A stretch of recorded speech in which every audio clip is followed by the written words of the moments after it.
یو سړی راولاړ شو خپل لور په قرضه کې ورکه په قرضه کې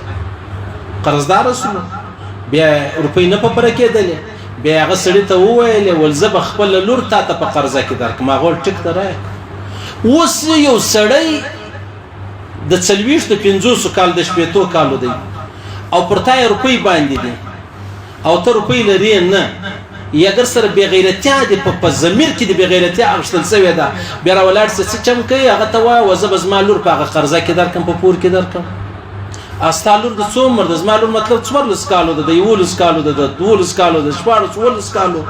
دی څو دی 50 کالو دی 50 کاله دی یعنی دا پلار څونه بې غیرته دی ته اوس پلار یې که دشمن یې ته بابا یې چې د جنت دروازه یې که د جهنم دروازه یې ته څنګه نه شرمېږې دا خپله شیرینه بچی په پور کې ورکوې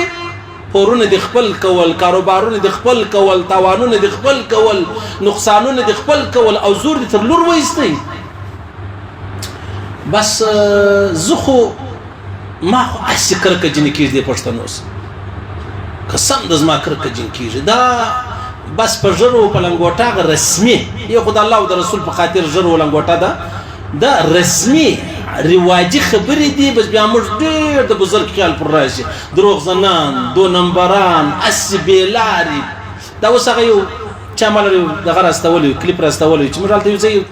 د قتل مسله وه په هغې کې موږ مجلس کې مال 50,000 ملایان یو چا ته ما و نصف سره رسېدلی چې مطلب یو څوک راولاړ شي چا یې پلار وژلی دی معاف کړي چا یې ورور وژلی دی معاف کړي هغه بس راولاړ دونه کوچنی کلیپ جوړ کړي زما د 50 سیکنډ بیا ملایان هم پریشانه چې مولوي صاحب دا خبره څنګه ما هغه میډیا زمانه ده وروره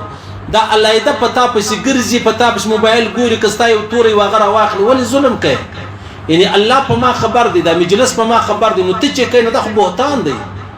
دا ته چې ما بدنامه کوې یا زه تا بدنامه کوم دا ته چې ما رسوا کوې یا زه تا رسوا کوم د الله رسول فرمایي که چیرې ته راولاړ شوې ته څوک بدنامه کوې الله به تا په خپل کور کې بدنامه کړي د کوره مه راوځه الله به دې بدنامه کړي او که ته څوک رسوا کوې الله به تا رسوا کړي نو ته به ما څو رسوا کړې ته به ما څو رسوا کړې الله رب العزت ته هر څو رسوا کولی شي ولې غلط کارونه کوئ دا زه خپل ټول ملګرو ته وایم بغیر د اجازې به ویډیو نه جوړې کې جوړې نو په ښکاره یې جوړه کړه چې څوک دا ونه وایي چې دا غل دی بیا ته راولاړ شي چې ویډیو دې جوړه کړه بیا مجلس سم پکې راوله داسې مجلس مه پکې راوله چې هغه زموږ دپاره بیا د رسوایي او د بدنامۍ د بېعزتۍ سبب یا د هغه رقم زموږ ملګري مشران د هغو دپاره د پریشانۍ سبب ولې جوړېږي صحیح سولو ډېر فکر به کوئ نو دا سړی راولاړ شي دا د خپله لور و چا ته ورکړي قرضدار ته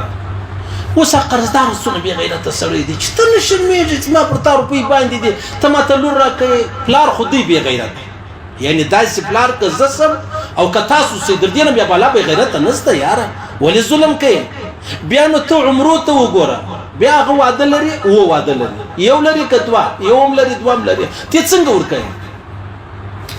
بیا وایي د ملایان ډېرې سختي کوي او ملایان داسې کوي ملایان نرمې خبرې نه کوي مه کوه یاره نرمې خبرې په چش درته وکړو والله قصدي سره نرمې خبرې جایزه دي دا د هغه رسمي لنګوټو والا در ښیم چې هغه په دا نه دی خبر چې لنګوټه د محمد رسول الله عمامه مبارکه دا سنت ده دا ژره سنت ده هغه دا نه هغه هسې خبره ده بیا راولاړ شي دین و اسلام په دې خلکو باندې بدنامه شي بیا د جهان دا خیال دی چې ټول پښتانه چې دي هغه دغسې بېلارې دي یا پښتانه نه دي بېلار پښتانه ډېر غیرتمن خلک دي ډېر عزتمن ډېر شجاعت الله رب العزت ورکړی دي نو خامخا په هر چا کې به یو کمزوري چې د هغه یې بیا دا قطعا مه کوئ یو به خپله بچی په کوچنیوالي نه ورکوئ دا زه تاسو ته ډېر په ټینګه وایاست کوم سړی زما خبرو ته توجه ورکوي یا زما خبرې مني نه مني هغه ځان ته خبره ده هغه سره موږ تعلق هم نشته یعنې زه چې کوم ډاکټر منم نو ډاکټر چې ما ته خبره وکړي بې غیزه خبره منم او بیا زه نه منم نه ما ته یو ډاکټر وایي ډاکټر چې مولوي صاحب ته به پلانی شی قطعا نه خورې زه خو بیا نه خورم نو که معلومه زما پکې تاوان دی نو داسې کوم څوک چې زما خبره مني یا زما سره لږ خاشه اوکي چې د هغه کوي خپله لور په کوچنیوالي قطعا مه ورکوئ چې هر چا ورکړي دي بیا د بچي ته هم مسله جوړه سوې ده هغه هلک ته هم مسله جوړه سوې ده په مابینځ کې د دوی دوه جنګونه هم سر راغلي دي په خپلو کې دا اوس موږ مسلې راشي دا خبره کوي چې یاره ما داسې مطلب و دته لور ورکړې وه بیا زموږ په مابین کې سلام بند شو جنګ راغلی بس اوس دا لور دته نور کوم نو ولې نور کوم بس ما نور سره لګي نقطه پکې شته ولې نکاح ورتړلې ده نو ته څه اختیار لري دلته ابوالعز څه دغه ور خلک راغلي وو بیا مابین څه مسله راغلی وه دی خپل بچی دا یو زوی تور کړی و بیا مابین کې دی وخت ډیر تیر سوی بیا جنگ راغلی په شراکت کې تاوانیان سوي و نفرت راغلی و هغه بچیم لاس کاله کېدل په کور کې ناسته و بچیم ناسو هغه ویل زه تاسو د انجلۍ نظر کوم الک ولا غوښته ولمشت خپل بچی راک الک ورځي غواړم خپل بچی دلته هغه پلار ویل یا زه خپل بچی نظر کوم ما تاسو نه لګیږي شو زبد سړی کدا دا خلک بد خلک دا کملا دی که پیر دی که آغا دی که سید دی که تبلیغ دی که مجاهد دی که حج دی نو دا څه سړی ما ته وایه څه نرمې خبرې کو نرمې خبرې تی څه په پوهېږې په نرمې خبرو تی کله نرمې خبرې ته څه پېژنې نرمې خبرې کوه ګوره یو هلک یو پلار ولاړېږي خپله بچي په قرضه کې ورکوي یو هغه یې نجلۍ غواړي صحیح سو خپله بچي دا خو تصور نشي کېدلی کافر بل د دې خبرې تصور نه کوي زه په قرضه کې خپل لور چاته ورکوم او په کښنیوالي وزوی ته کوزدا ورکول واده ورکول دا نشته دا مه کوه د دې انجام ډېر بد دی ستا څه تلواره ده ته ګورې د هلک سبا ورینه سو د هلک سبا غل سو د هلک سبا خود مختار سولو هوا یاره زه خود مختار یم زما پلاني ځای کې د نکاح ترتیب ښه خوند راکوي جوړ شي تا و ما ته راکړې زما نه ده خوښه بیا څه چم کوي نو د بچی ژوند دی ولې ورته باقي هلک به ولاړ چې بل واده به وکړي ولې د بچی ژوند ورته باقي ټیک دی بچی یو زوی ته او پلار ته وایي وایي بابا دغه تا راکړې ټیک ته زه خپل هم کوم دا ستا پر خوښه زه خپله خوښ هم کوم ولې د بچی کور خراب مړ ته د انجوز والا کیسې مه کوئ چې انجوز والا مرته خبر راشولي انجوز والا څوک چې ماته خبر راشئ ما ته د زنانې حق انجوز والا راشئ او څه کوې نو بیا زما د محمد رسول الله مبارک څه ضرورت العیاذ بالله چې دی ماته راشئ مړ ته اسلام شولې د خبرې مشته الله او رسول شو ولې د خبرې توبه استغفر الله یاره یو سړی پوروړی یو موټر پکې ورکی موټر سایکل پکې ورکی